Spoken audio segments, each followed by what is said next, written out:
Obiter dicta and ratio decidendi. Distinction. Ratio decidendi and obiter dicta are two important parts of a judicial decision, but they differ in their nature and legal effect. Ratio decidendi means the reason for deciding the case and contains the principle of law on which the judgment is based.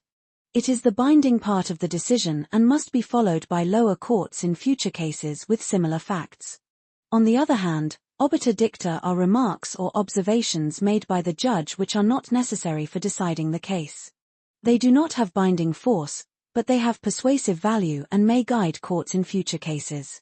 Thus, ratio decidendi creates binding precedent, while obiter dicta only assist and influence the development of law.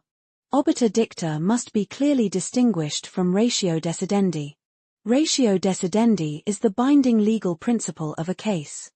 Obiter dicta are non-binding remarks made by the judge. Ratio decides the case, while obiter only explains or comments. Examples of obiter dicta. Some well-known cases clearly explain the concept of obiter dicta. Donahue v. Stevenson. In this case, the main decision was about the duty of care owed by a manufacturer to a consumer. However, the judge also made observations about liability to other third parties, which were obiter dicta, as they were not necessary to decide the case. Kesavananda Bharati v. State of Kerala.